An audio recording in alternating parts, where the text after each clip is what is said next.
Procedures मैंने क्या perform करना है, इसके लिए मैं आपको थोड़ा सा रिकैप कराऊंगा। और जब मैं रिकैप आपको कराऊंगा तो उसी से आपको ISRE 2400 में एक और कंफर्ट आ जाएगी, एक और ज़बरदस्त ग्रिप आ जाएगी, बिकॉज बड़ा लॉजिकली मैं आपको एक्सप्लेन करूंगा। बच्चों, सबसे पहले हम आते हैं ISR 240 फ्रॉड में।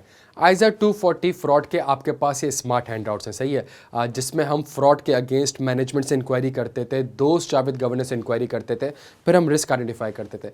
उस रिस्क के बेसिस पे हम प्रोसीजर्स परफॉर्म करते थे, सही है, कि हम जर्नल एंट्रीज को टेस्ट करते थे, हम outside the normal course of business transaction को इवैल्यूएट करते थे, हम अकाउंटिंग पॉलिसीज को इवैल्यूएट कर रहे होते थे। ये सारे प्रोसेस में परफॉर्म कर रहा होता था। बच्चों, अब यही एंगेजमेंट एक रिव्यू एंगेजमेंट है। अगर ये एंगेजमेंट एक रिव्यू एंगेजमेंट है तो इसका मतलब है आपने सिर्फ और सिर्फ इंक्वायरीज करनी है, आपने सिर्फ और सिर्फ इंक्वायरीज करनी है। बच्चों, मुझे बताइए, जो स्मार्ट हैंडआउट दिख रहा है, इसमें इंक्वायरी वाले कोई प्रोसीजर आ रहे हैं? यस सर, आ रहे हैं। क्या आप मैनेजमेंट से इंक्वायरी कर रहे हैं कि भाई क्या कोई फ्रॉड हुआ है कि नहीं हुआ? सही है, आप मैनेजमेंट से इंक्वायरी कर रहे हैं कि आपकी नॉलेज में कोई फ्रॉड या सस्पेक्टेड फ्रॉड है। बच्चों, ये प्रोसीजर कॉपी होके ISRE 2400 में आ गया है।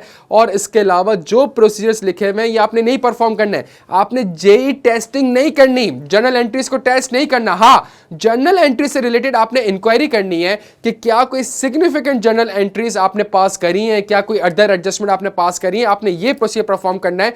इसके अलावा आपने सिर्फ अगर यहां पे लिखा हुआ आ रहा है कि जर्नल एंट्रीज को टेस्ट करो, आपने जर्नल एंट्रीज टेस्ट नहीं करनी, आपने मैनेजमेंट से इंक्वायर करना है, सही है। इसी तरीके से यहां पे लिखा हुआ आ रहा है कि जी आपने बिजनेस एग्रीमेंट देखने हैं ताकि बिजनेस रैशनल को इवैल्यूएट कर सकें।